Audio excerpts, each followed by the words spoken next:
for facilitating. Thank you, Trevor, for facilitating. Well done, comrades. Thank you. Thanks, Nobala. Let me not waste time and just briefly introduce Prof William Bill Mitchell. Prof William Bill Mitchell is one of the leading scholars in what we call MMT, Modern Monetary Theory, and is also a professor of economics at the Newcastle University, where he directs the Center for Full Employment and Equity, COFE, and is also a visiting professor in Finland and also in Japan. So is, of course, in that instance, also a leading scholar in global political economy. And therefore, Prof. Bill, let me not waste time introducing you. You may take the stage and start with your presentation. Thank you very much. Okay, well, thanks very much to both of you. And thanks for everybody for taking your time, precious time. And I hope that we can have a decent conversation today. I'm coming to you from Kyoto in Japan, where I'm currently working at the university. It's late afternoon now. I was last in South Africa in 2008, where I did some work with the International Labour Organization to evaluate the first 5 years of the Expanded Public Works program and to develop a framework for the minimum wage system. And, you know, I spent 3 years on that project. And when I was in Pretoria and Johannesburg, I spoke to many people and government officials, multilateral agency officials like World Bank and IMF. And, you know, the first impression I got was that that effectively when you finally cleansed the country of apartheid and moved to independence in 1994, away from apartheid, effectively my judgment was that you just replaced one pernicious system with another, a creation of a new set of elites. And I was quite taken aback by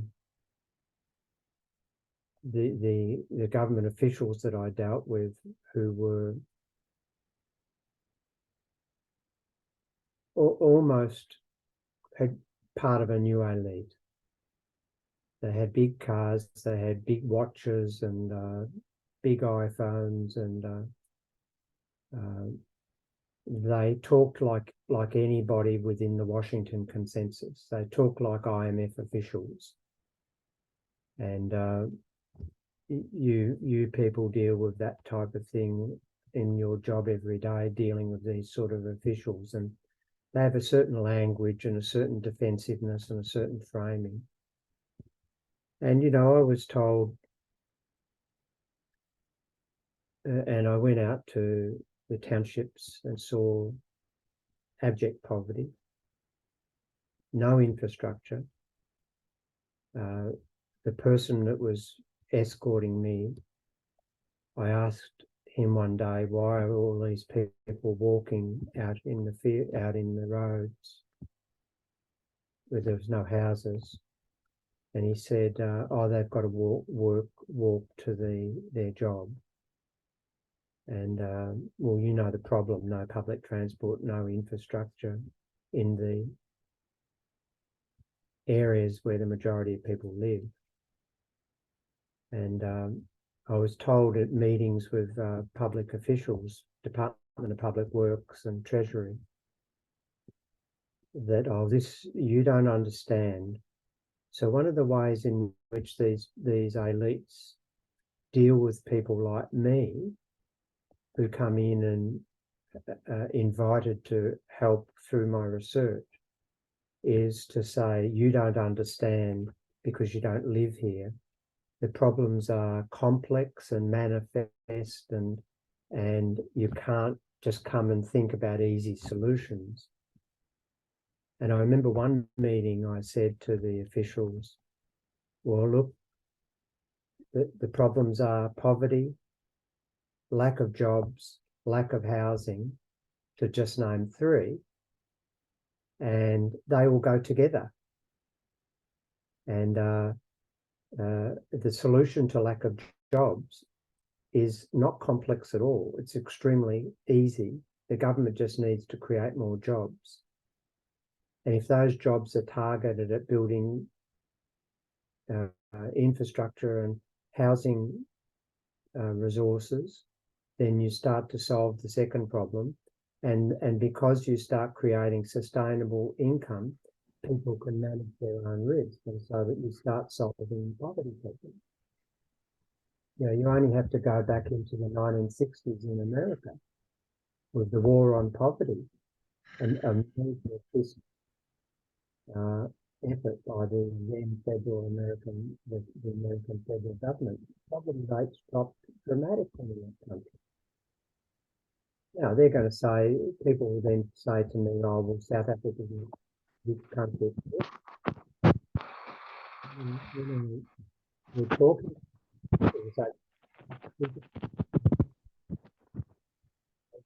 We just haven't got the.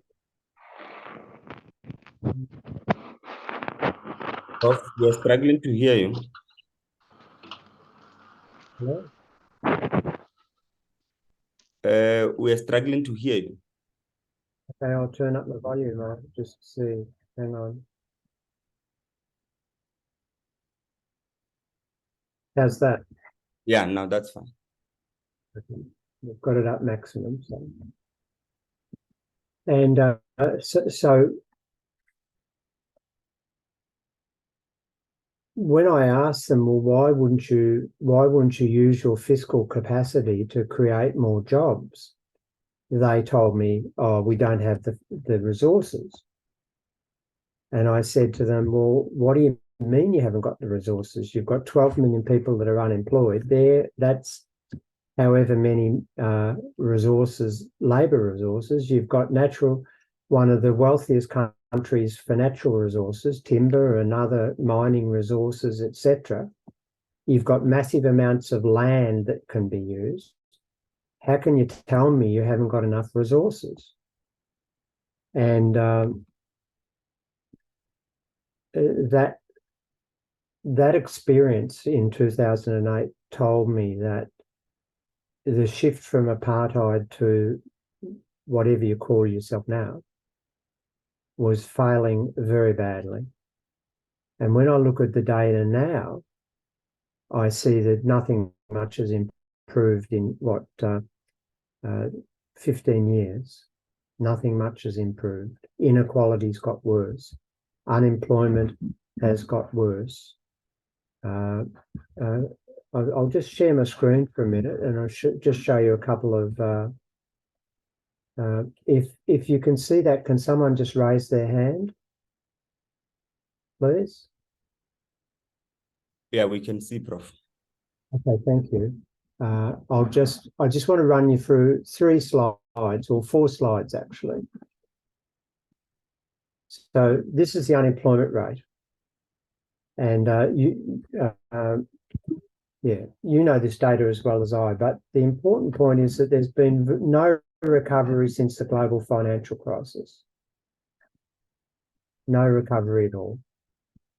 And GDP capita is now lower. So that's the amount of total production as per head of population is now lower than it was in just before the global financial crisis. And if you know, you've got an official unemployment rate of around 32%, something like that.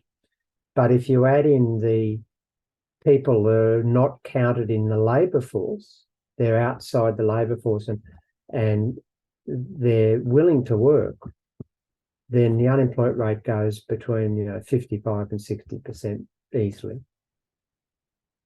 And you've got Treasury and Ministry of Finance officials telling people like me that you haven't got enough resources. They mean financial resources, of course. And you've got youth unemployment. This is your future population, your future workforce, 61 and probably higher if you take into account the people outside, the young people outside the workforce who are classified as NEETs. NEET means not in employment, education or training. So if you think about that, they're your future producers, and they're not now gaining training, education or experience, then you project what things are going to be like in the near to medium future, and it's dire. And Trevor talked, and the other gentleman talked about the crime problem. Well, crime is linked in these instances with poverty and lack of jobs. And so if you don't do something now, it just gets worse. It's already terrible. If you don't do something now, it gets worse. Now, I did a quick calculation. Your labour force is growing at about 3% per annum, around 700. I think the last quarter it was about 711,000. Productivity growth is a difficult, so that's the amount of extra output per hour of work. It's about 1% per year on average. Now, there's a sort of rule in economics, in macroeconomics, that if you add those two, so labour force growth adds people who need jobs. Productivity growth reduces the number of people that are required to produce output. And if you add those two together, you more or less, you get an approximate figure for how fast national product, that's total output, which creates demand for labour, how fast that's got to grow to keep unemployment constant. Well, according to that, it's about 4%. That's probably a conservative estimate. Now, if you look at since 2010, average GDP growth has been about 1.3% per annum. And that's the reason your unemployment rate keeps rising. You're not producing enough output, and therefore you're not creating enough demand for labour to match the growth in the supply of labour, and you're displacing it in productivity terms by 1% per annum. And so what you've effectively got is a continuous and large and expanding output gap. And what that means, that's jargon, what that means is that total spending growth in the economy over a fairly long period is insufficient to drive enough demand for labour to match the growing labour supply. Now, when I look at that figures over a long period, it's not just a year-to-year proposition. This is a structural deficiency in total activity in your economy. And what that tells me is that that's sort of a doom scenario. You can tolerate an output gap for 1 or 2 years, with a brief recession. But if you've got a structural output gap and a continuously rising unemployment rate, well, then you've got breakdown of society circumstances. I'll come back to that in a moment. Now, this is a sort of technical graph, but I can explain it fairly easily. This is what we call sectoral balances. Now, the sectors that the big three macro sectors are the government sector, the external sector, and the domestic sector, households and firms.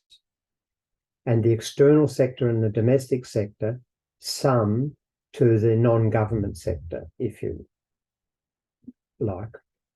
Now, what this graph shows you are the financial balances, the spending against revenue balances of each of those sectors.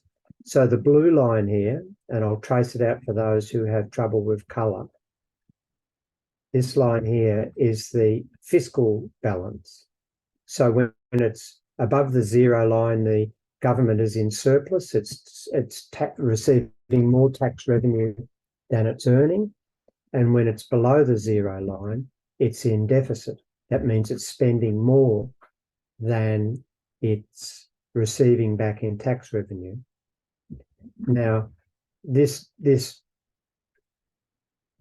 dive down in the deficit is just pandemic related, and that's every country experienced that because governments provided substantial support because we didn't know how bad the pandemic was going to be. But if you go back here, the fiscal position has been extremely stable, pandemic aside, has been extremely stable for a long period of time. Now that stable period of fiscal policy where the government was running about a 4.5–5% fiscal deficit coincided with that continuous rise in unemployment that we just saw. Now, the orange line, and I'll trace that for those who struggle with colour, is the external sector position. This is it. So that's the that's basically your current account deficit or surplus, and that's mostly driven by trade. Now that's relatively stable as well. It's about an average 4.5% deficit. Now, what an external deficit means is that each year you're running a deficit. More of the income that's being produced in the economy is leaking out of the economy and not recycling back into the local domestic spending area. And so if a country's running an external deficit, then typically it should be running a fiscal deficit to at least match that drain in spending to the rest of the world.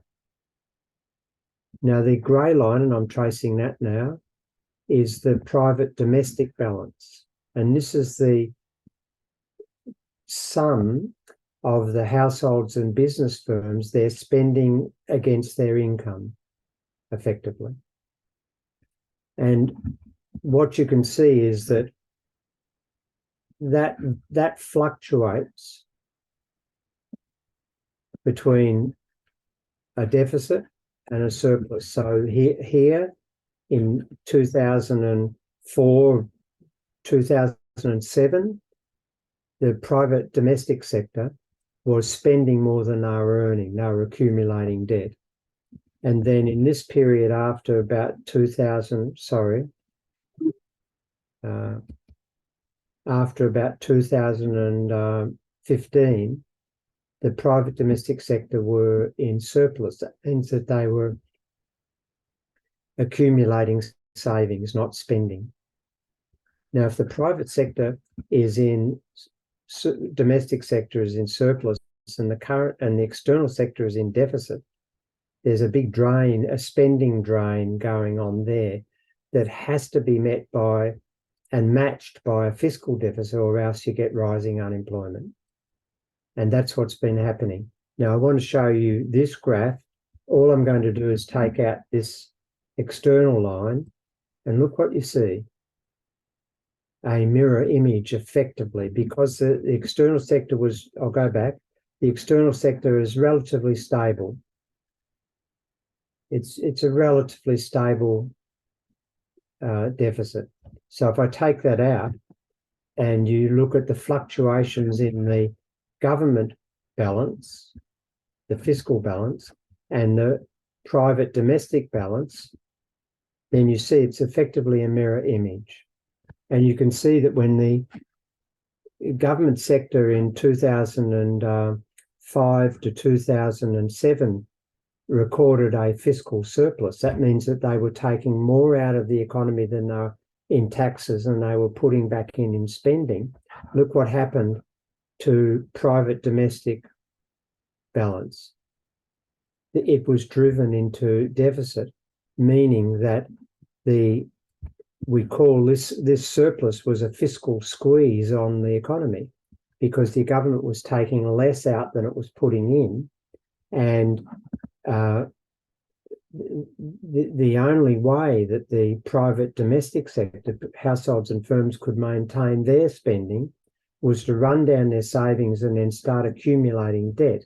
And because when the non-private domestic sector is spending more than their income, which means they're going into deficit, they're accumulating debt, because the only way they can fund that deficit is to borrow. Now look what happens when the government sector then goes back into deficit during the global financial crisis, 2008. All countries started reporting deficits at that period, bigger deficits as well. Look what happens. The deficit allows for the private domestic sector to resume saving overall. And the same thing happens when the deficit goes during the pandemic. The higher deficit facilitated and allowed the non-government private domestic sector to build wealth and build risk management capacity. All right, so I'm going to stop sharing and just go back to me, because those graphs give us an idea of things that I'm now going to talk about. So the first question you ask whenever I look at a country is this country sovereign in its own currency? Now, what does that actually mean? Does it control? Is it in control of its own currency? So first of all, does it issue its own currency? So we can tick South Africa, yes. It issues the rand. No one else issues the rand.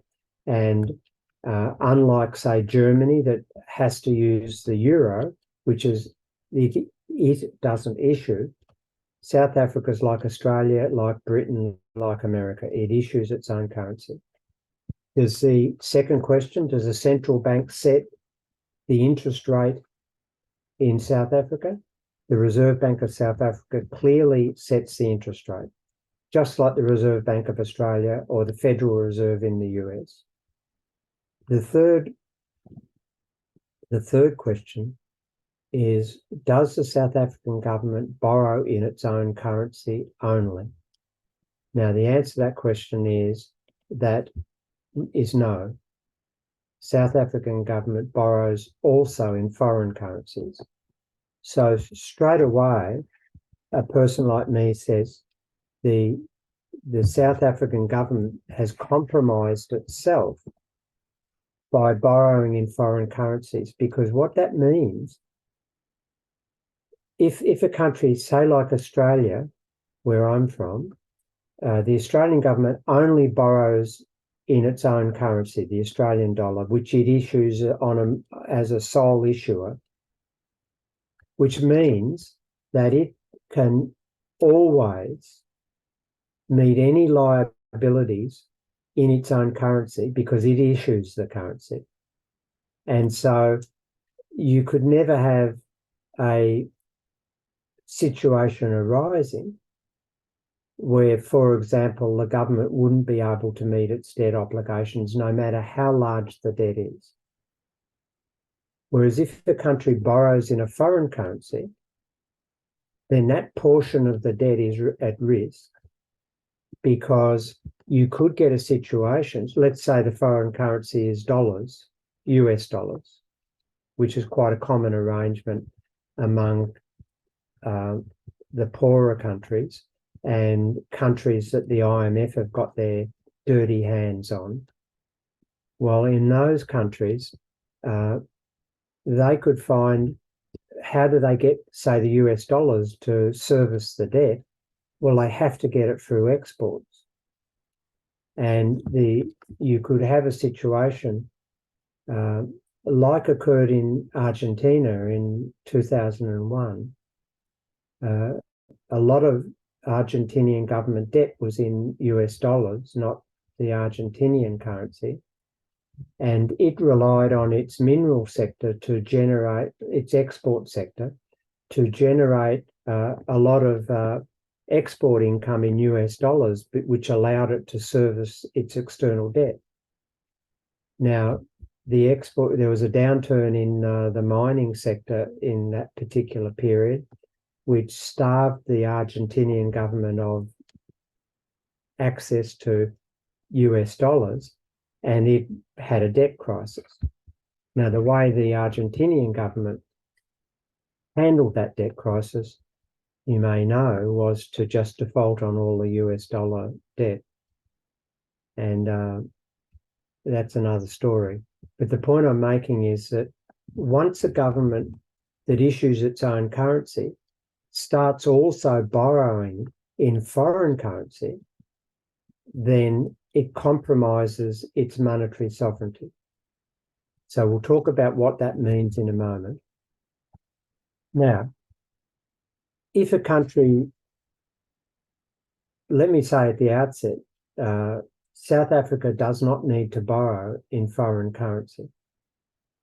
So the first pressure that should be put on the government is to stop borrowing in a foreign currency. Because if the South African government stops doing that, then it has all the preconditions for monetary sovereignty. Now, what does that mean? Well, it means the following. A country that has monetary sovereignty, like, say, Australia, the government faces no financial constraints on its spending. Now, what does that mean? Well, it means that any government official that says that it doesn't have the funds available to create work for the unemployed is just lying. A government that issues its own currency and doesn't borrow in foreign currencies has no financial constraints on its spending. It can buy whatever is for sale in that currency, including all idle labour. And what that means immediately is that, I've just got something in my eye, I'm sorry.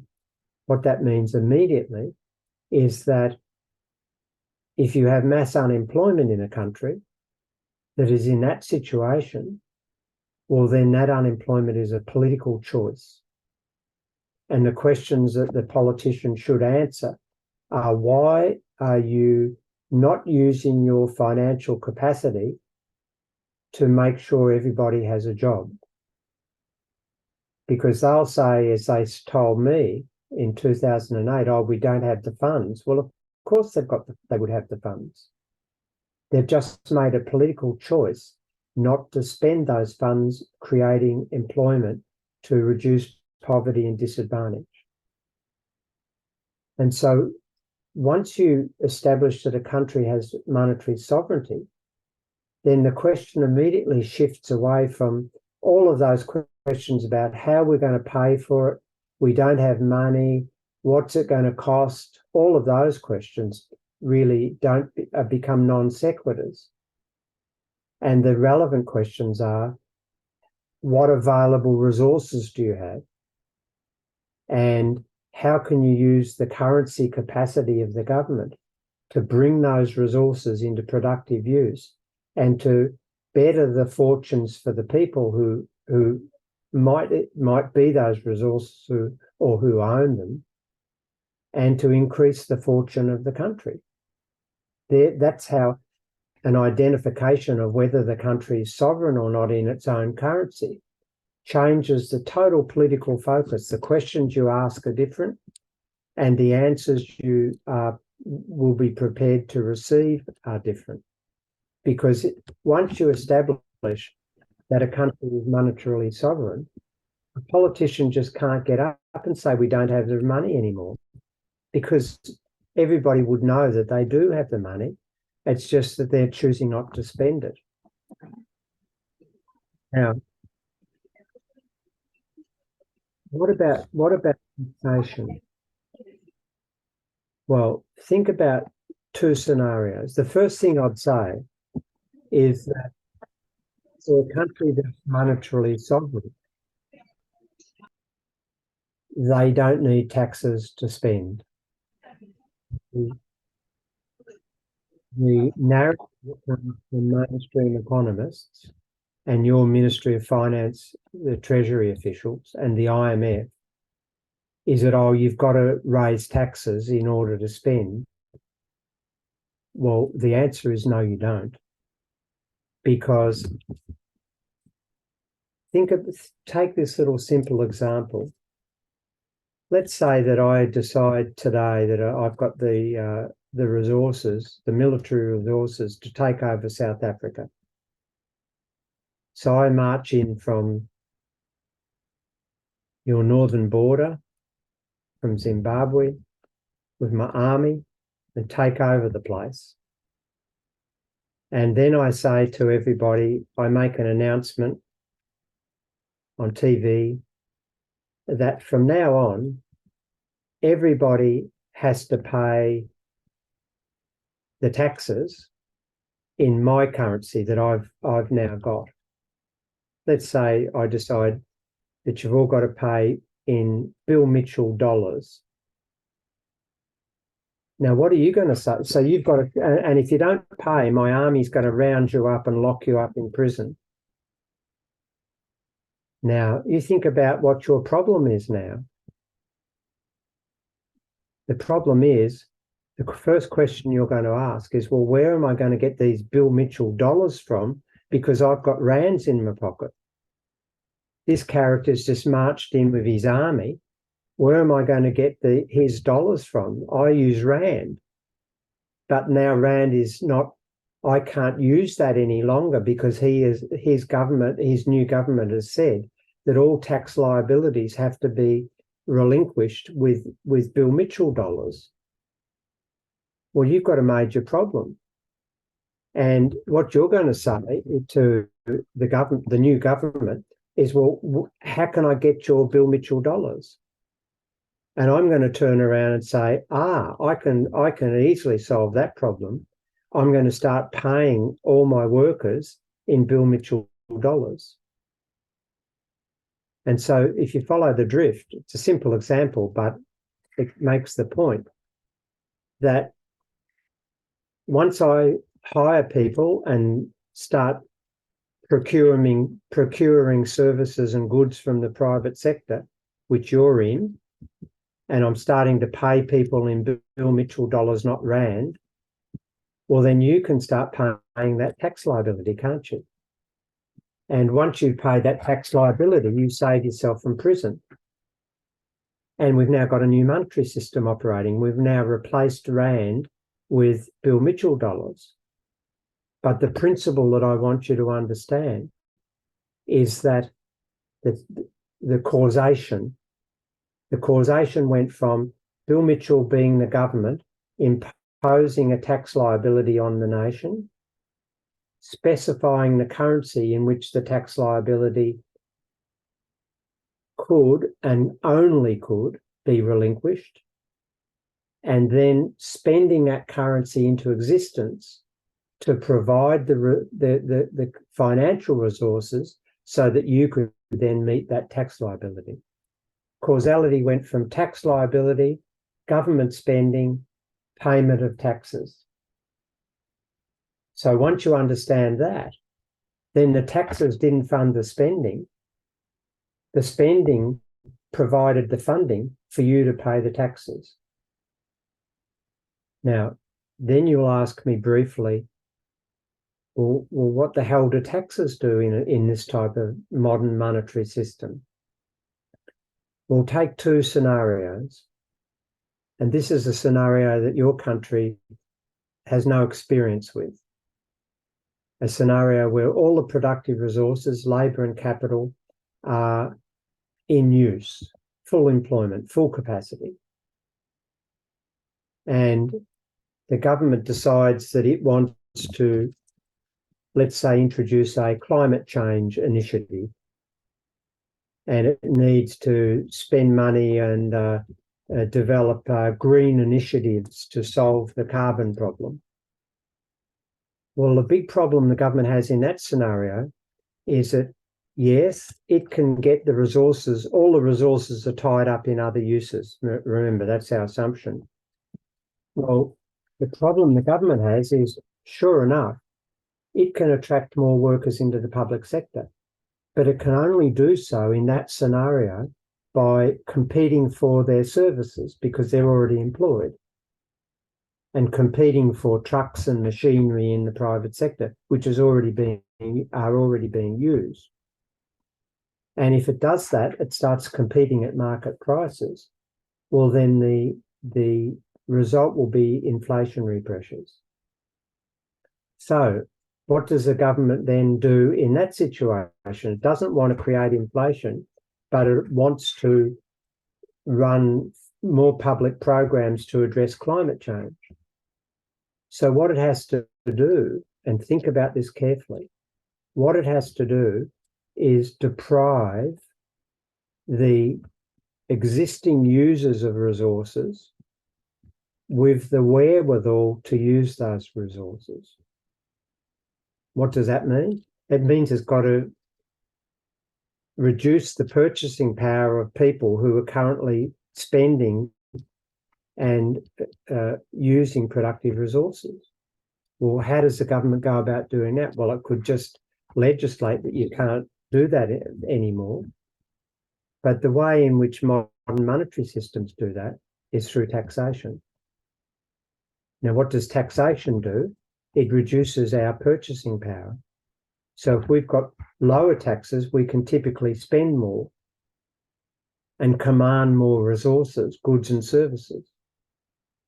Whereas if the government taxes us more, our purchasing power is reduced. And that means that some of the resources that were being used before the tax are now not going to be used by the private sector. And this is, think about this. Taxes, therefore, they're not necessary to fund the spending. The government is its own currency. What the taxes do is provide the resource space in which the government can spend without creating inflation. So that's a completely different conceptualization of what the role of taxes are. Right now, take the second scenario, which is applicable to South Africa, where you have mass unemployment. And as the previous introducing speaker, your deputy secretary, I believe, apologies if I'm wrong, said, I read he was correct. In August, South Africa had the highest unemployment rate in the world, higher than Gaza. Now, it won't be higher than Gaza now, unfortunately, but it's, and I said unfortunate because of what's going on in the murder in Gaza. But for a country with that many resources, the richness of your resources, to hold that distinction, that terrible distinction, is a total disgrace. So what are the constraints on government spending in that sort of scenario? Well, there's no financial constraints because it's got its own currency. And it can then start spending more and more to bring those idle labour resources back into productive use. Now, when it reaches full employment, which you're millions of people away from yet, then it goes into scenario one again, and you'd have to worry about inflation. So the the next question that we look at is, well, what can South Africa do to put itself in a position where it could do that? And the answer, the only constraint that the government has is it's borrowing in its own currency. Some of its borrowing is in foreign currency. Now, is that necessary or not? Well, for a monetarily sovereign government like Australia, they don't even have to borrow at all. So governments say they have to borrow if they want to spend more than they are getting back in taxes. But that's just nonsensical, because they issue the currency themselves. And so then you ask yourself, well, gosh, what's the role of debt? Well, how does the non-government sector even get into a situation where it can buy the government debt? Well, think about a very simple example where and I'll go for about 5 more minutes, by the way, where the government is spending more than it's taking out in taxes, so it's running a deficit. Well, that allows the non-government sector to, they're getting more injected from the government into the spending and income stream than they're having to take out and pay back to the government in taxes. Well, that surplus that the non-government sector is getting in that circumstance allows the non-government sector to save. Go back to that graph I showed you of the mirror image. Now, those savings are really just untaxed spending. And if you then think about that, the government says, okay, well, we'll offer you, at the moment, those savings are just sitting in government currency. Private sector savings are just expressed in terms of, in your case, Rand. Well, the government might say, well, we'll offer you a government bond. You can buy that and earn an interest, whereas your bank balances with Rand are not earning any interest. Well, then a person who's sensible would say, okay, well, I'll just diversify my wealth portfolio and buy some bonds. Well, where did they get the money to buy the bonds? They got them from previous fiscal deficits. The bonds weren't funding the deficits. The deficits were funding, the past deficits were allowing the private sector to accumulate wealth in the currency and then diversify that wealth into government bonds and other financial assets. And so you think about, well, why would the government even issue debt if it doesn't need to? And the answer is, well, it doesn't. It's a choice. And so when they say, oh, we've got a debt problem, well, think about it in another way. The so-called government debt is really the private sector wealth. And when the government runs a surplus and squeezes the economy, the only way for liquidity, because it's the liquidity squeeze arises because it's spending less than it's taking back out again in taxes. How does the non-government sector fund that liquidity squeeze? It runs down its wealth. It has to liquidate some wealth to get the dollars or the Rand to meet the tax liability, which is now the government's not spending enough into the economy to even give the resources, the financial resources to meet the tax liability. And so fiscal surpluses destroy private sector wealth and fiscal deficits increase private sector wealth. And so any government that's deliberately aiming through austerity to reduce the national debt is really telling the non-government sector, we're aiming to reduce your wealth. And people don't understand that. And if they did understand it, they would never accept it. Now, the last thing I want to talk about really is external debt problems. Now, for some countries, which have limited productive resources, and particularly they are dependent upon energy imports and food imports, they are in real trouble because they must export to get foreign exchange in which they can then buy the imports that they are dependent on. Now, for countries like that, I think Mali and many countries in Northern Africa, Central Africa,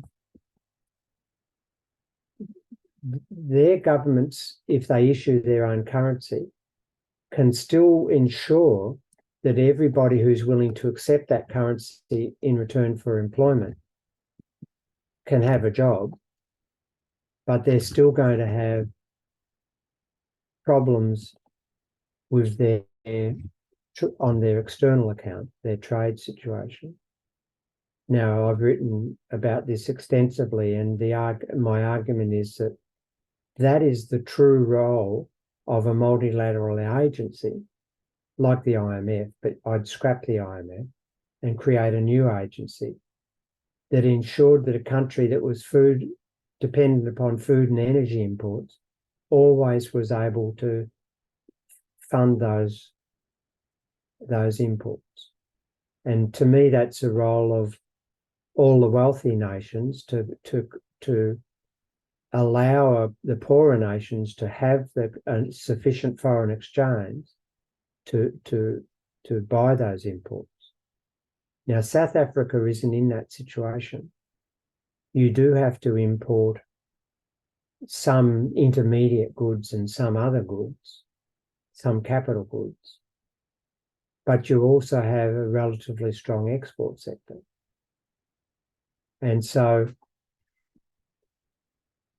the scaremongering about, our external debt's too high, the only component of the external debt that should be reduced and eliminated is the foreign currency denominated debt that the national government accumulates. That's the one change that should be made in that respect. So I'll leave you there. I'm happy to stay for 20 minutes or something and answer questions. But the thing that I would urge is that the only way you're going to deal with this mainstream orthodoxy that just puts up this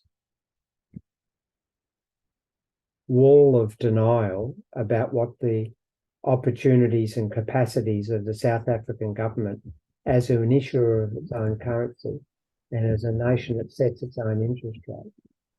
The only way you'll deal with that is to really learn this stuff, really understand it, and to educate your members as well, because then the questions you'll start asking of your politicians and your government officials will be different. And you won't accept the answers that they give you because they will be just perpetuating this fictional world that they live in, and they impose upon the ordinary folks in the country, while the elites prosper and do very well.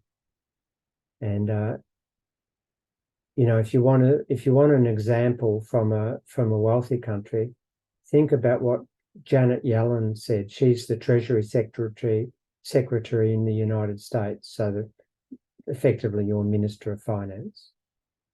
And she was asked last week, could the US government is funding the Israeli attacks on Palestine and giving the Ukraine massive amounts of artillery and weapons. And she was asked, has America the financial capacity to do that? And she said, of course we have. Yet there's 12% of Americans are in poverty, and the government says they don't have enough money. And that sort of lying and occasionally admitting, like she did, is what you're up against. And the only way you'll arm yourself against that sort of narrative is to become really educated and powerful in your narrative and powerful in your understanding. And that's an education matter. So I hope I've just given you an introduction to the path you need to follow. And I'm happy to help you all if you think that would be, help you. I'm happy to help you in that process, but you can't keep going on attending meetings with Treasury officials and not being able to take them on in the debate and humiliate them and expose their lies. So thanks very much for taking your time, and I'm happy to answer a few questions. Thanks, Prof. For the lucid contribution you've made. And I'm glad because you raise key questions.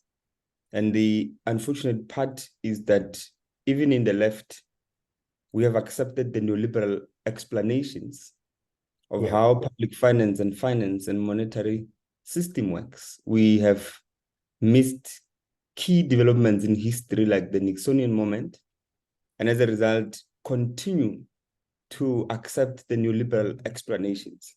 And that's the reason why we don't even have proper arguments against the Treasury. Whenever it says they have run out of money, they show you graphs that they are collecting less than what they spent, you relent and agree that indeed they don't have money, because the understanding, even in the left, is still based on the conventional method, thinking that taxation and borrowing is the only way through which you will be able to spend as a government, forgetting that governments are not households. And as you have said, we've got to trace the causation.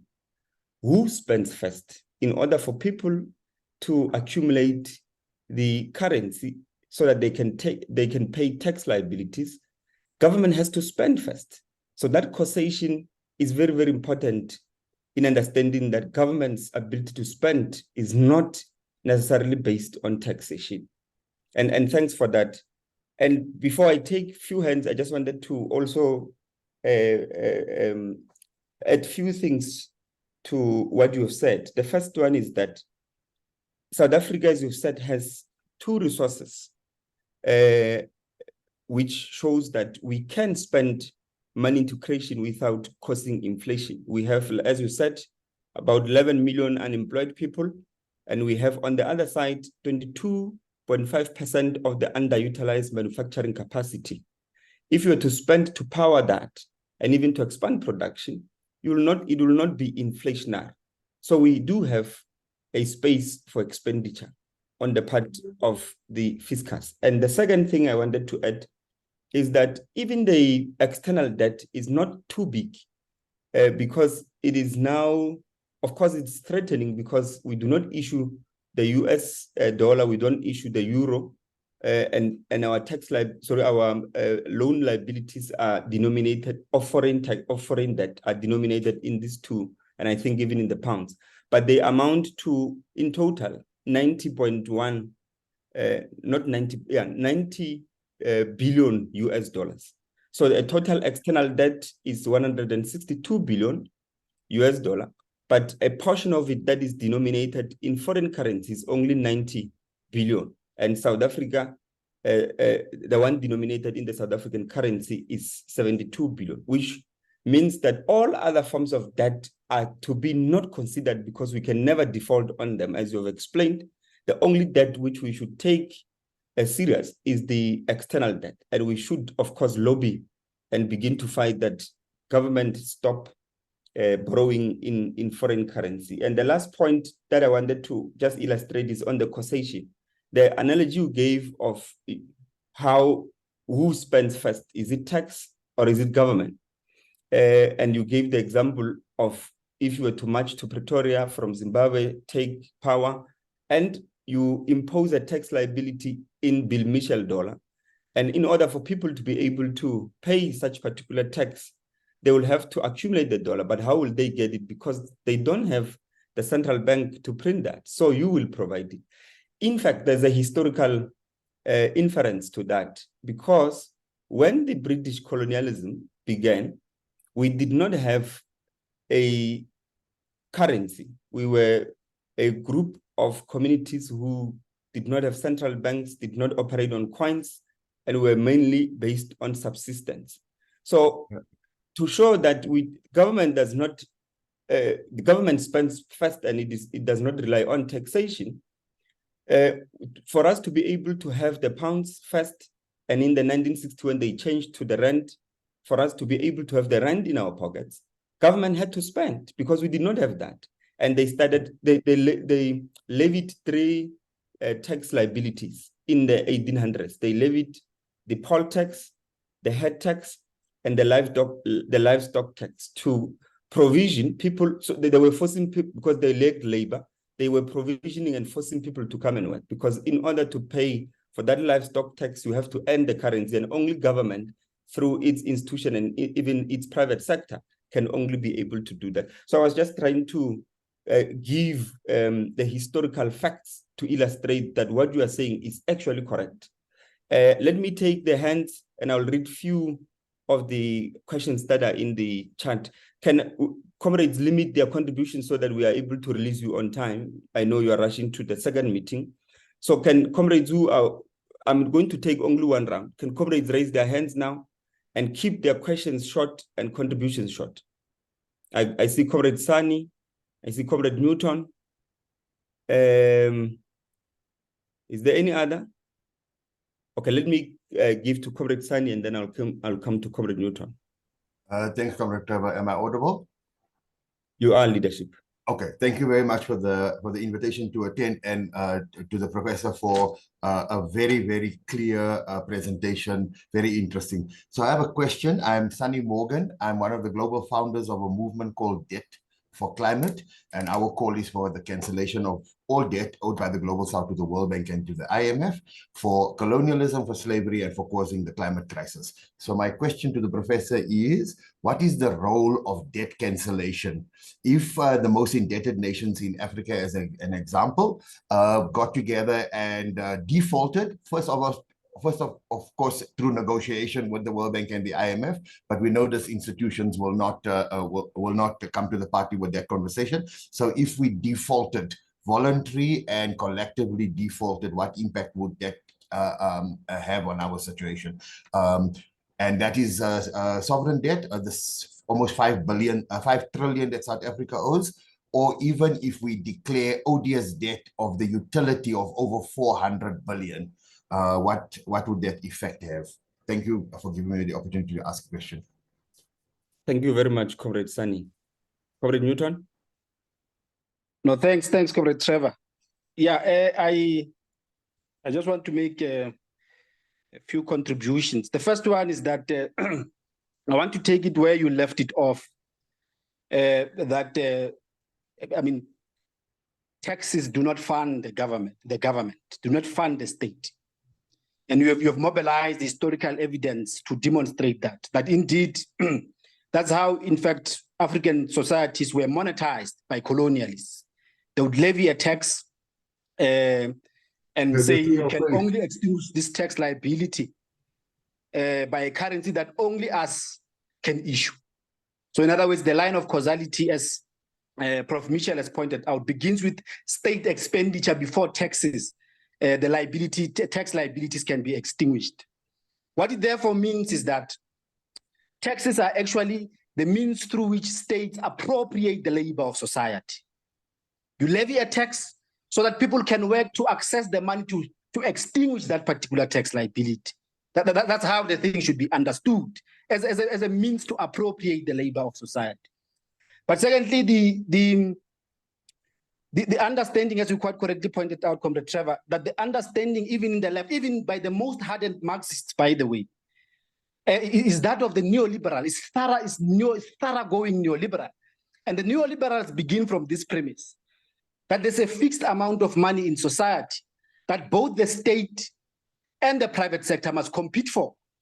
And when the state borrows, it crowds out private investment. In other words, it drives up the interest rate, making it difficult for private investors to borrow because borrowing cost becomes too expensive. And therefore, that leads to low growth and all of that.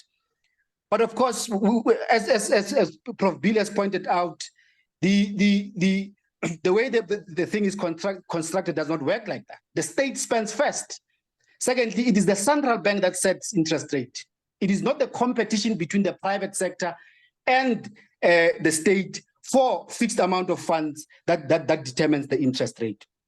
So it is that logic that has been accepted. One, that the state relies on taxes to be able to spend.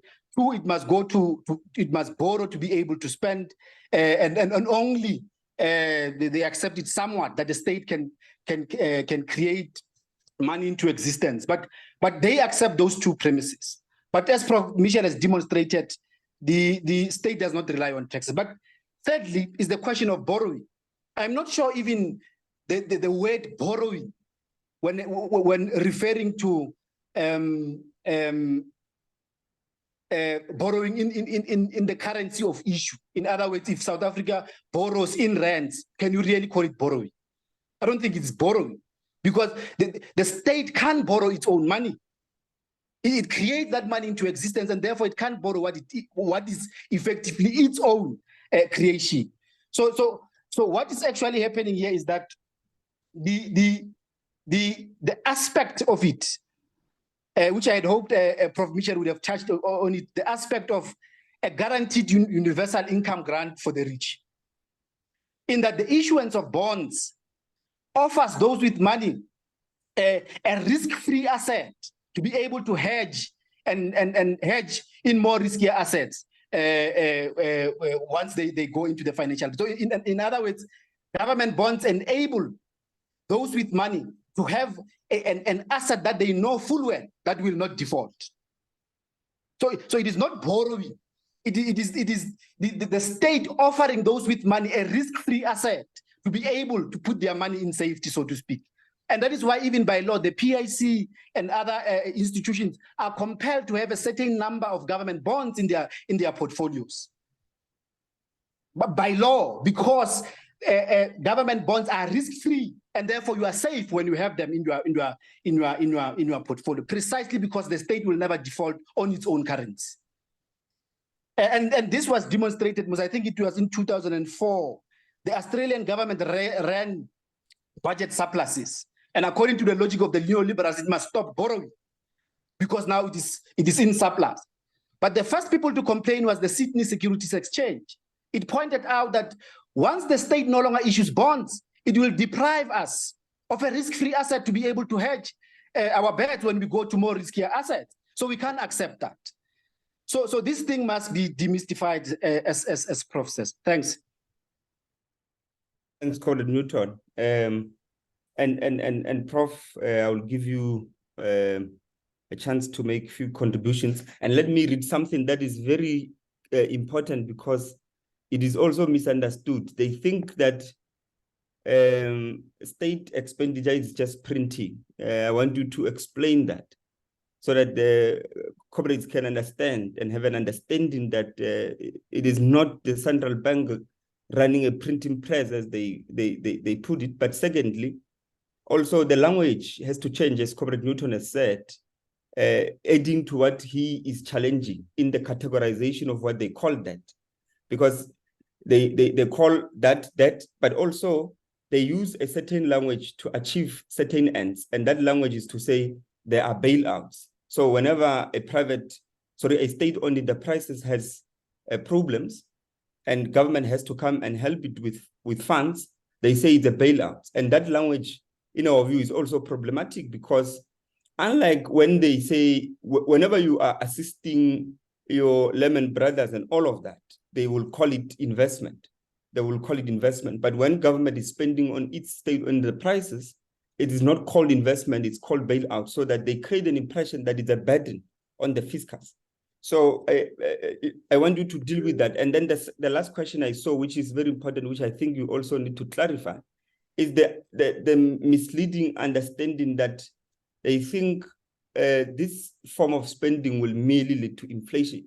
So if you can explain the intricacies of what could lead to inflation in government spending, but that not all government spending is inflationary, and what our government could do to be able to do this. Already you have touched on it. If we've not yet utilized our full resources, it is not just going to become inflationary, but I think you can elaborate more in your concluding remarks. To you, Prof.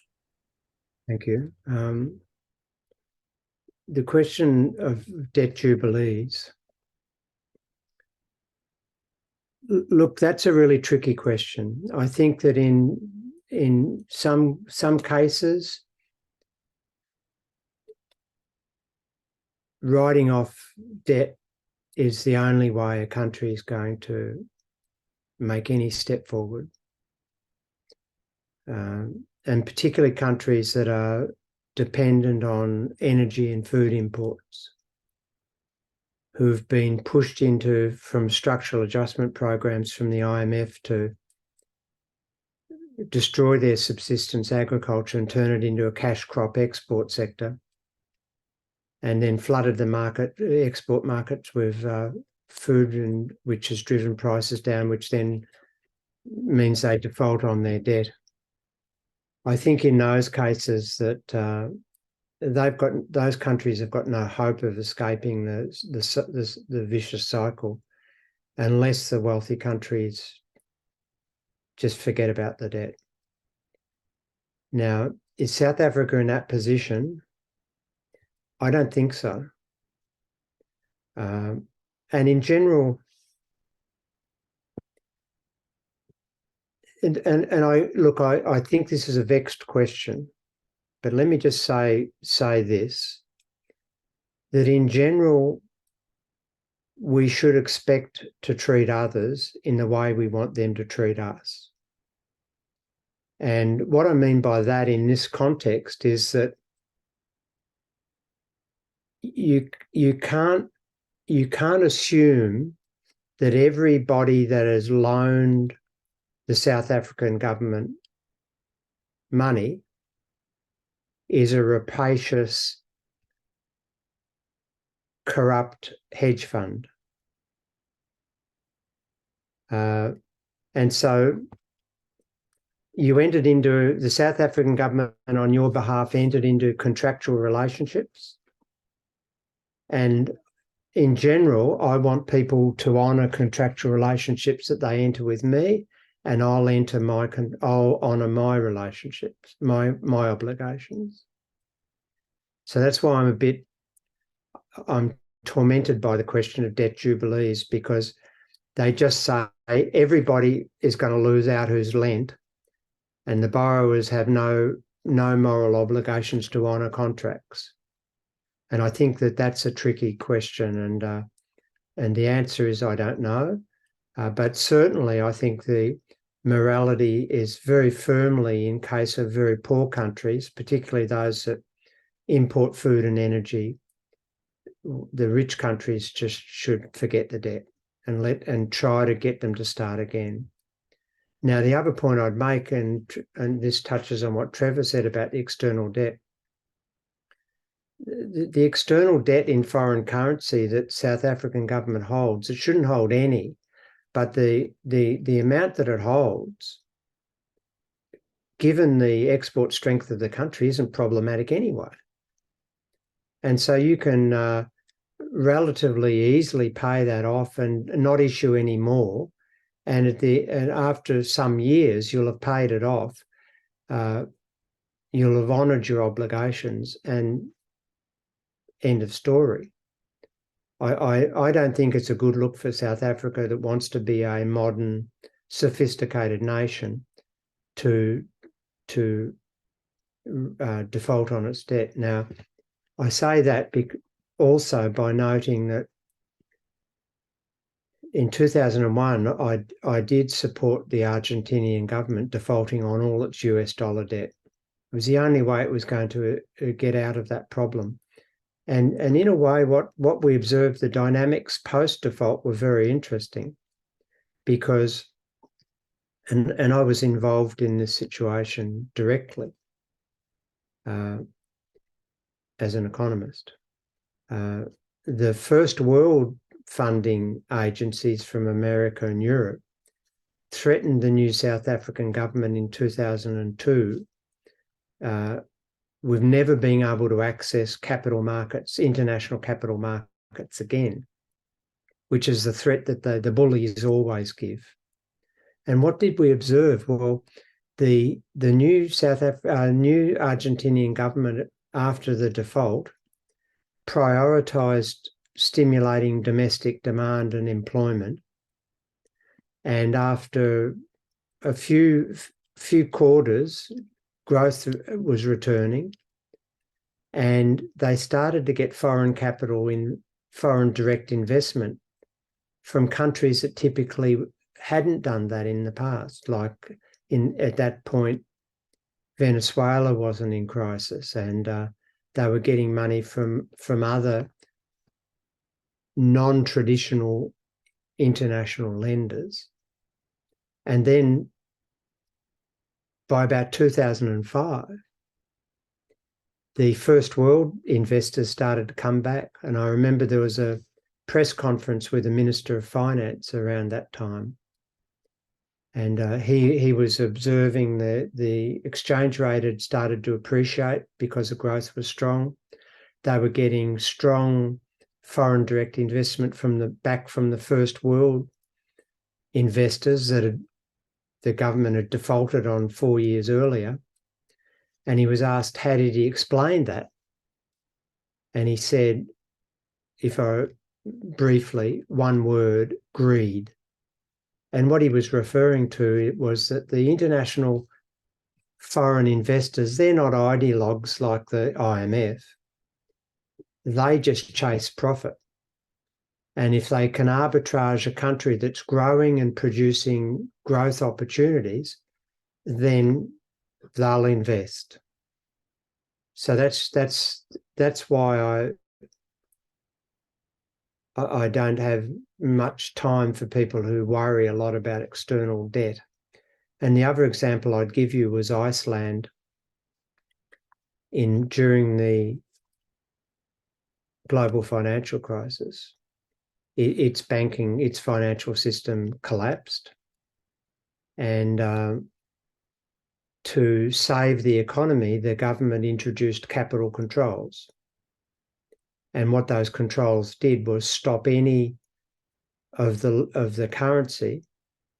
So there were some big hedge funds wanted to quickly cash out their holdings of the krona back into US dollars, and the capital controls prevented them doing that.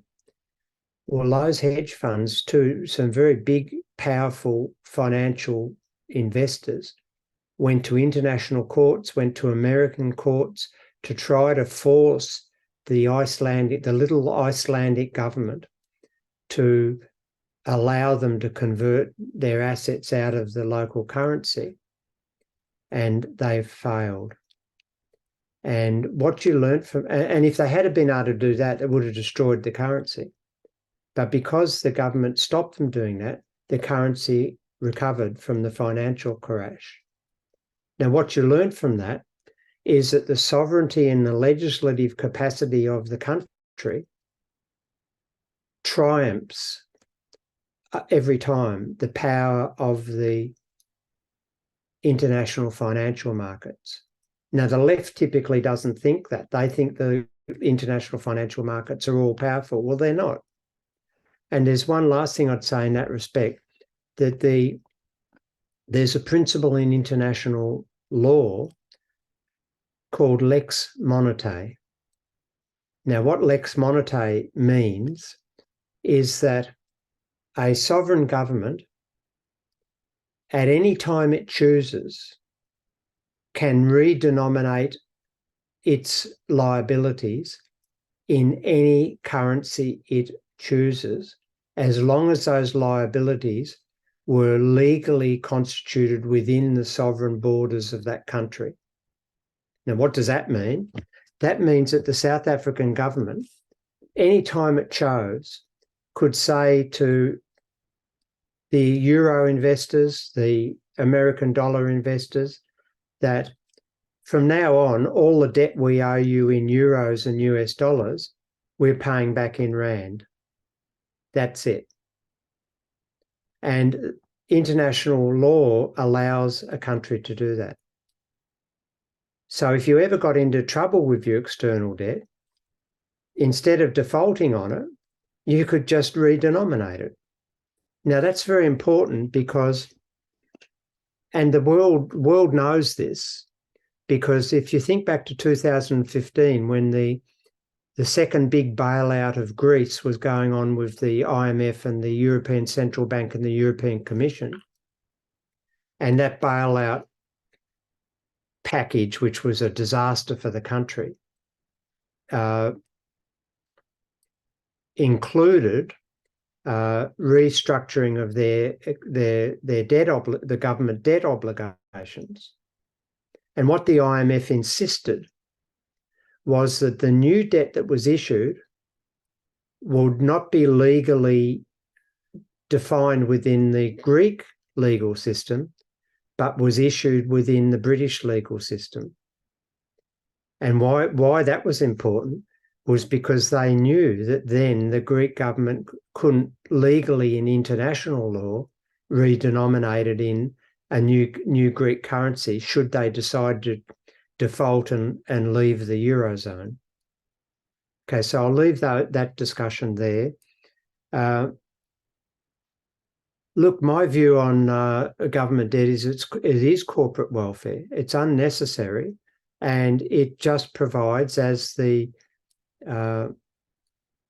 Newton, I think it was, noted, it just provides the non-government sector, the investors, the hedge funds, the speculators, with a risk-free asset that they can base their risky investments on. And when circumstances within the foreign exchange markets and other markets are such that they become very worried and the risk rises, they can just transfer their portfolios into risk-free government bonds. Now, he was slightly incorrect about the dating, but in Australia, the Conservative government in 96 was elected in 96 and started running surpluses, fiscal surpluses, and retiring, and allowing the outstanding government debt to expire, mature, and not issue new debt. And by the turn of the century, 2001, there was very little government debt in the investment markets. And he was correct to say that the Sydney Futures Exchange and the big investment banks complained to the government and said, we need more debt. And there was a government inquiry of which I was an expert witness. And what transpired, my contribution was, forget it, stop issuing debt altogether. But what transpired was that the government agreed, even though it was still running surpluses, and according to the neoliberal logic, didn't need to issue any debt at all. The federal government of Australia agreed to issue a minimum amount of debt each auction to provide that asset to the speculators on which they could then have a risk-free benchmark to price all their other assets. Now, the mainstream media didn't even pick up on it. That it blew the whole story that the debt was being issued to fund government deficits, because the debt was now being issued when the government was running surpluses. And it blew the whole story up that the debt wasn't to fund government deficits, it was to provide speculators with a risk-free asset. And the last thing I'll talk about is printing, I think. I have to go soon. and I know there was a question here on the chat stream about, oh, so the government's just going to print money. Won't that be inflationary? Well, that whole framing and language is weaponized against governments running deficits. And immediately you're asked to think back to the 1920s in Germany with the Weimar Republic, and more recently with the Zimbabwean situation. And, you know, I'm asked often when I'm giving presentations, particularly to the corporate sector, but also to left-wing audiences, well, how do you explain Zimbabwe then? They just were printing money. Well, I then ask, well, what do you know about Zimbabwe? And most people know large deficits, central bank was providing liquidity, and there was hyperinflation. That's about all they know. And so, oh God, we'll just put that together in some causal way. Well, if you know the history of Zimbabwe, and I'm sure you people know it better than me, the Mugabe government, after liberation from the white colonial oppressors, decided to reward the freedom fighters. And what did he do? So that was a noble ambition, but what he did was incredibly stupid. He then confiscated the farms of the white farmers and gave them to the former soldiers. Now, the white farmers, it just happens, were incredibly efficient and farmers in terms of productivity, and the former soldiers were incredibly inefficient. And so you had farm output dropping by, 40, 50, 60% in a very short time. And the Central Bank of Zimbabwe then had to use its foreign exchange not to provide loans to manufacturers to buy imported capital equipment, but instead to buy food, because the local food supply shrunk dramatically. And so then the manufacturing output fell and GDP collapsed even further. Now, in that situation, the government could have been running surpluses and you would have had hyperinflation, because there was a massive supply contraction. And the only way you could have avoided hyperinflation would be to have a massive demand spending contraction, which would be totally unviable. You would have had mass starvation and riots and hell to pay. So the point is that the hyperinflation was not really anything to do with the demand side of the economy, the spending side. It was due to the supply side, the collapse of the supply. And so what happened in Zimbabwe tells us nothing about the normal conduct of a government running fiscal deficits. Now, most people don't really understand, and this is the last point I'll make, how governments spend. They somehow think, oh, well, they're going to print some money. Well, no, they don't. And that printing, there's these weirdo government officials in the basement running printing presses like wild. Isn't that obscene and irresponsible? Well, the way governments spend every day, that their business day, every hour, is to instruct their central bank to type numbers into bank accounts. Type. So I want to buy some pencils for the education department. Okay, we've got to order some pencils. They're going to cost this much rand. Central bank type that much rand to the pencil supplier's bank account. Now, you're a rugby nation, rugby union nation like us, Australia. Now imagine, and I don't know much about rugby, by the way, I like Australian football, but imagine in the second half of the game, the big test match between the Wallabies and the Springboks, what are they called these days? Whatever. a South African team. Imagine 10 minutes into the second half, a big loudspeaker goes across and says, "Sorry, people, the game has to stop. We've run out of points to post on the scoreboard." Well, everybody would say, "Come on, that's just ridiculous. There's unlimited points that can be put up on the scoreboard." Well, the government has unlimited numbers to put into the banking system when it spends. It's not to say that they should do that, because if they, as I said in that scenario one, if they spend too much relative to the productive capacity of the economy, they'll create inflation. Just as a public bus company can never run out of tickets, but if they issue too many tickets for a particular bus, there'll be too many people on the bus. And so the only way a government really will create inflation if they spend more than the productive capacity can absorb in the currency. And it's not through printing that they would do that. It's through putting numbers into bank accounts. That's how governments spend. And they can put as many numbers in as they like. And so they could announce a massive expansion of the expanded public works program in South Africa and make it an unlimited demand for labour. Anybody who wants a job, just turn up at the depot and we'll give you a job.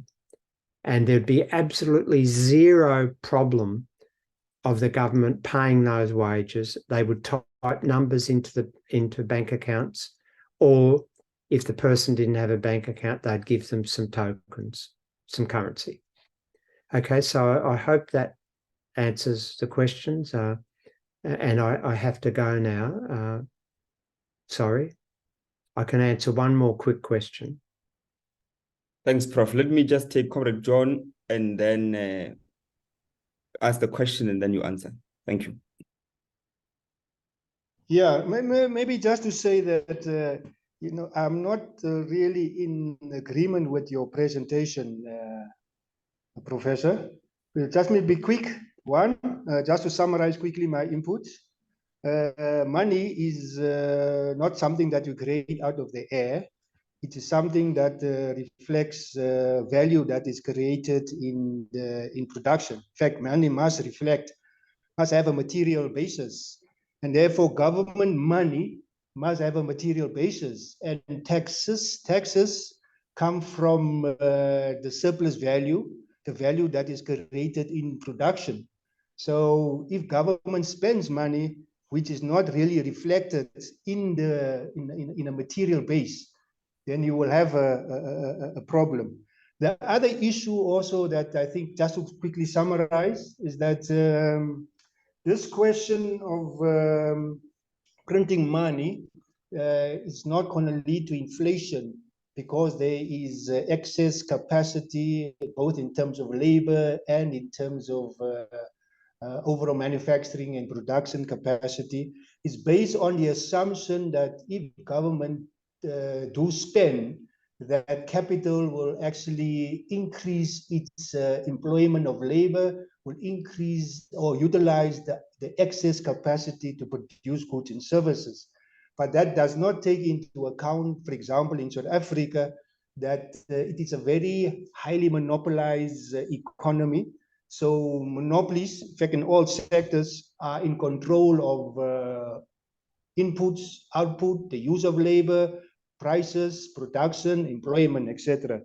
So for that to work, you will have to then deal with the underlying capitalist control over the process of the means of production, for them to utilize labor, the excess labor, which is the unemployment, because if they don't, they will probably just use the existing labor to push productivity, and they will use the existing levels of capacity rather than the excess capacity. So you have to then deal with the underlying monopolized relations of ownership of the means of production.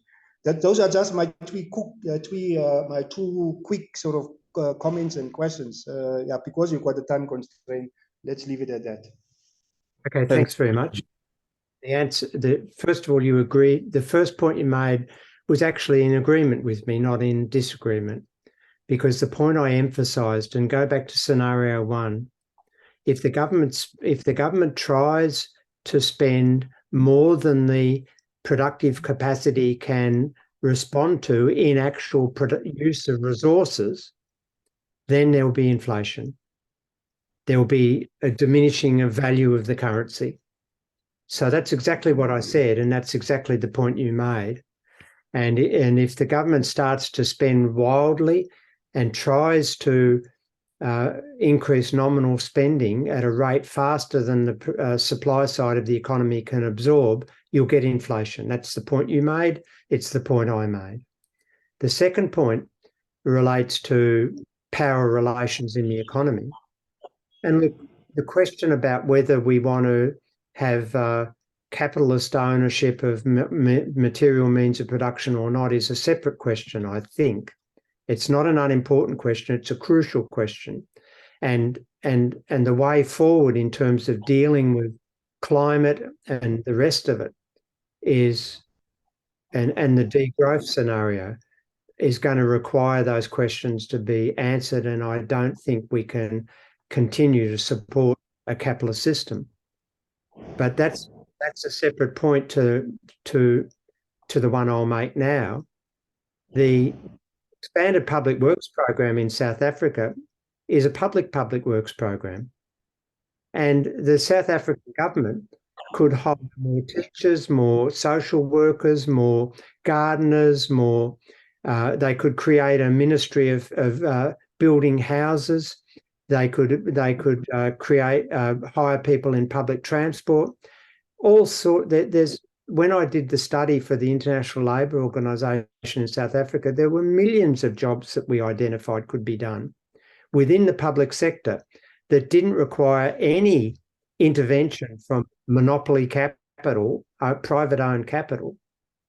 And so to put your hands up in defeat and say, well, there's very little the government can do until we scrap capitalism is really to ignore massive opportunities even within capitalism. And the last point I'd make is that what the left, and I'm on the left, but what a lot of the left don't understand is that the citizens in a capitalist system really hold the power. They just don't know it.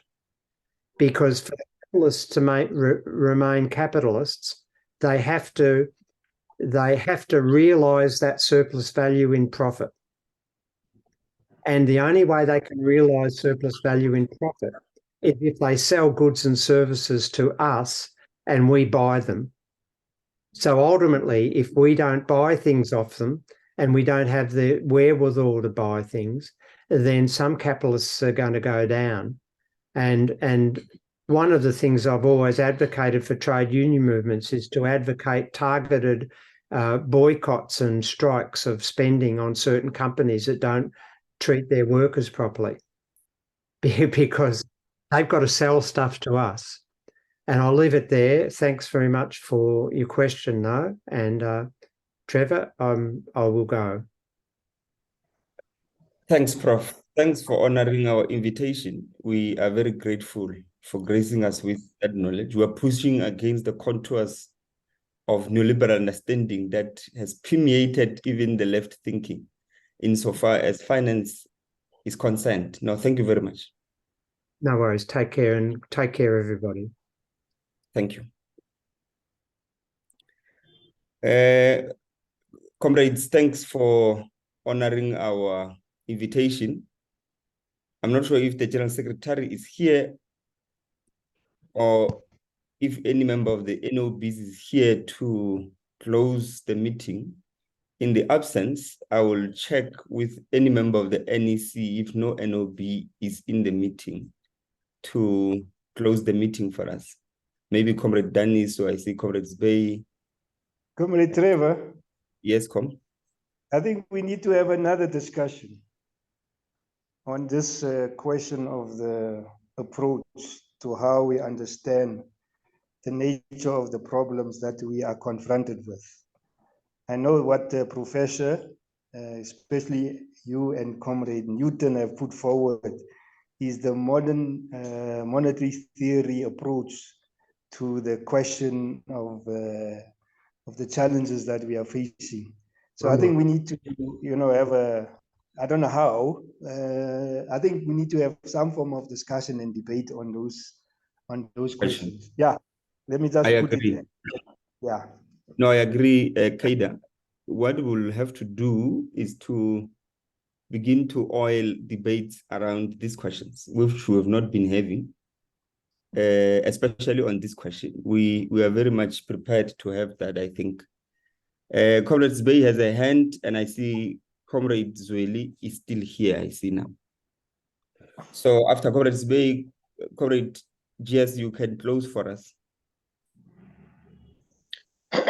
No, I was about to more or less just say what Comrade John is saying. And I think we need to prepare a full political school on this, right?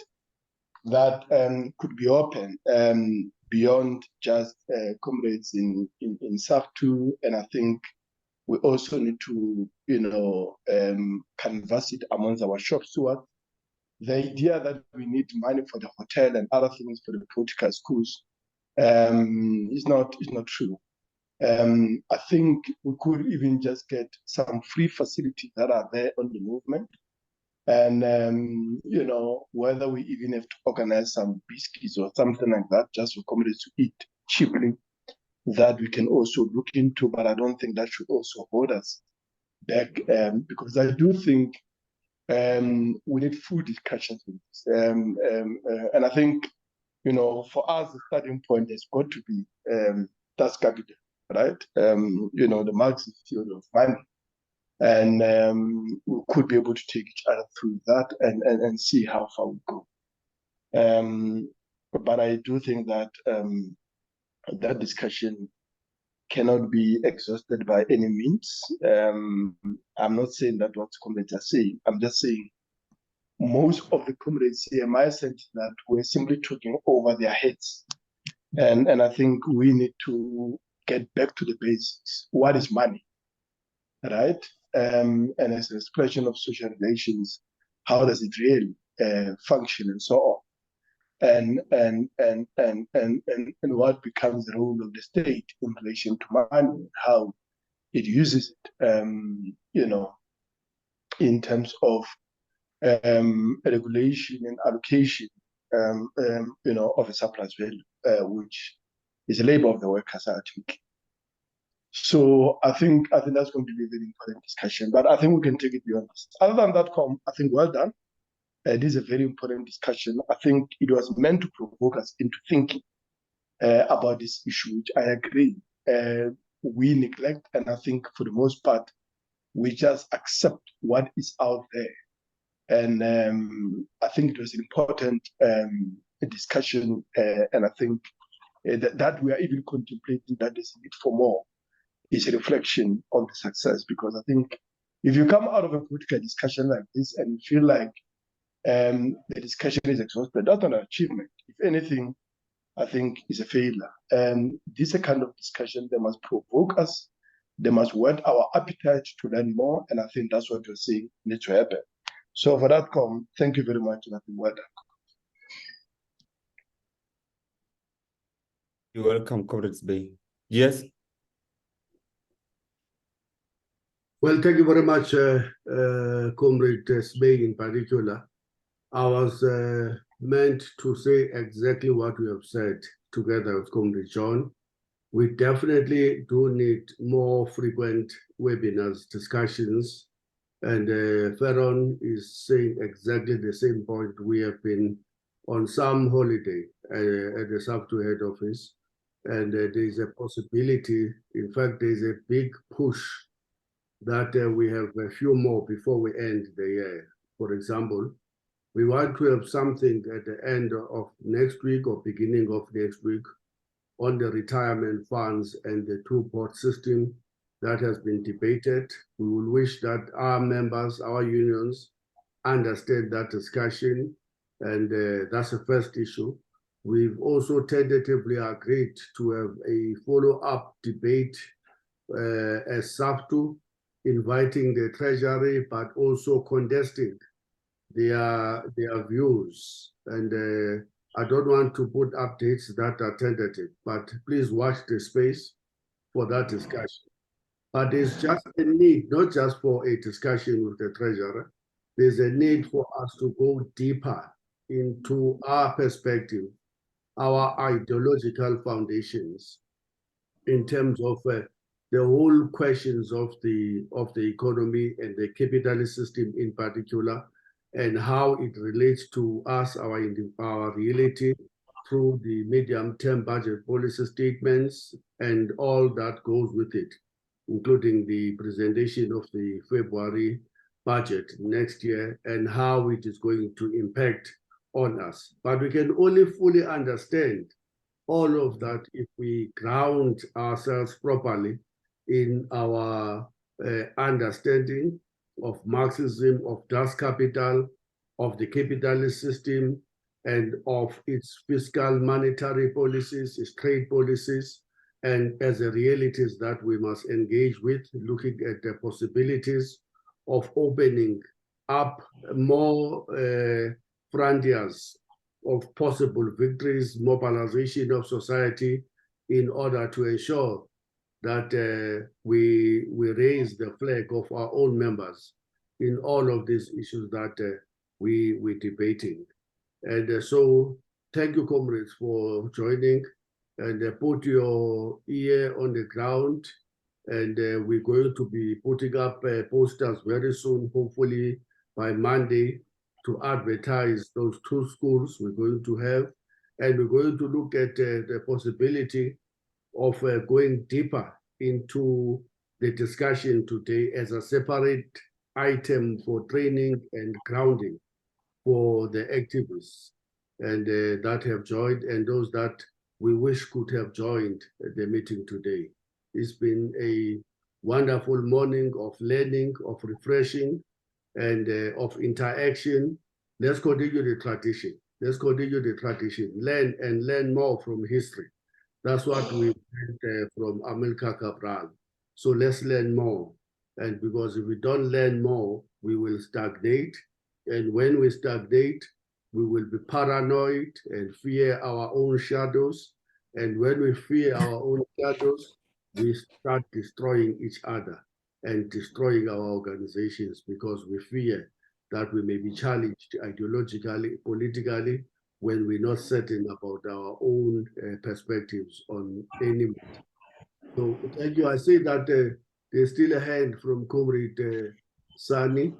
I don't know whether you want to make the concluding remark, but we're done on our side.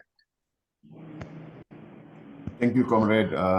I just wanted to propose that we continue our discussions, and one of the sessions we need to be participating in is a session on debt cancellation. We have said and promised that we will meet outside ESCOM's offices to raise the issue of odious debt, 400 billion they owe to the World Bank. And I think it's a campaign and a strategy and a session that we can grow on in the new year, because debt cancellation is going to be very, very relevant. 2025 will be universally recognized as a Jubilee year. So it's going to bring debt cancellation in the forefront. If we prepare ourselves, we can take advantage of that moment and seriously make a dent in this indebtedness that we owe to the World Bank and to the IMF. And the odious debt is a principle that we all know and we can take advantage of. Thank you, Comrade. With that said, comrades, thank you very much. And Trevor can put, by the way, can you follow Trevor up on that need for that discussion so that it doesn't become a matter you flagged here, but doesn't get followed up and therefore doesn't become our practical reality going forward. It's a very, very great topic that you are suggesting there. And in particular, in the context of the 400 billion rands that ESCOM owes to this IMF and the World Bank, which we believe is an odious debt. So thank you. Follow that up, please, with head office so that we can pull that together. Thank you very Thank you, much, Paul. comrades, and we have a great day. Thank you. Thank you, Nobala. And thanks. Thank you, Comrade Trevor. Bye. Thanks, everyone. Thanks, comrades. Thank you, Cole. Thank you, comrades. Thank you, comrades. Thank you. Thank you, comrades. Bye.